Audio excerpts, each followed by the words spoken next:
Managing application virtualization in an enterprise environment and working with SWV layer files, these encapsulate entire applications for portable deployment. I'm Evan Brooks, Certified Support Engineer, and I'll explain how these virtualization layers work and how to manage them. The fastest method is last. We will prove that a single quality SWV file inspection program is sometimes all you need for complete mastery over various file types. SWV files are virtual application layer files created by Symantec Workspace Virtualization, now part of Broadcom's Endpoint Management Suite. They contain encapsulated application installations, including executables, DLL's registry entries, configuration files and resources virtualized into a portable layer that can be activated or deactivated on demand. SWV files are virtual application layer files created by Symantec Workspace Virtualization, now part of Broadcom's Endpoint Management Suite. They contain encapsulated application installations, including executables, DLL's registry entries, configuration files and resources virtualized into a portable layer that can be activated or deactivated on demand. The fundamental reading standard for SWV is set by Symantec Workspace Virtualization from Broadcom Inc. Windows lacks necessary integrity checks, so safe handling requires approved software. Windows sees the file but cannot interpret its internal disk images or memory states. The fastest method is to exhaust all compatible openers. Right-click the SWV file and hit Open With. Use Symantec Workspace Virtualization if installed. If not, choose another program. We must confirm the handler. If the SWV file is still refusing to open, it's expected. Why is the file failing?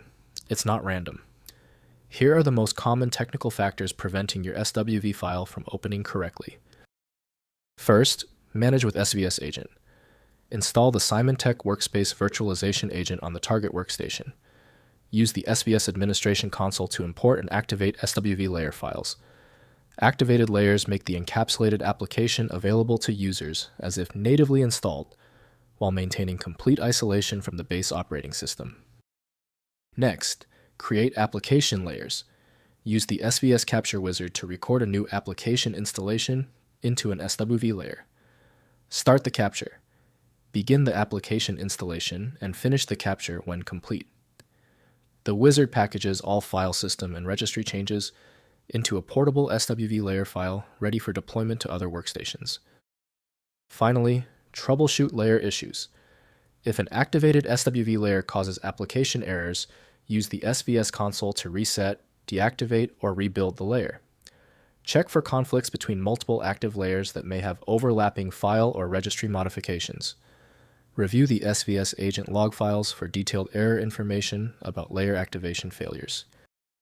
If compatibility checks failed, it is likely because the file extension name is shared by different developers for unrelated formats, causing your PC to use the wrong reading language.